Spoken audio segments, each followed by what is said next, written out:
पहले ये वीडियो देखें फिर बात करते हैं। देखना माँ जी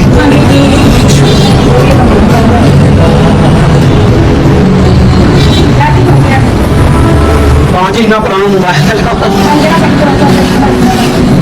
तो बेचन क्यों गयो बेचन की मसला नहीं आया तंगे दवाई यही नहीं होगी फिर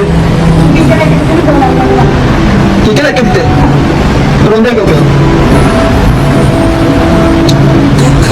माँ जी रो क्यों गया सदके जाओ अम्मा जी, हम as a social media influencer होने के नाते हम आपकी वीडियो को आगे पहुंचा सकते हैं। यकीन जाना ये वीडियो देखकर मैं बहुत रोई हूँ। ये माँ जी के बच्चे को जो नमूनिया हो गया है, दवाई ना होने की वजह से अपना छोटा सा मोबाइल बेच रही है ताकि बच्चे की दवाई आए।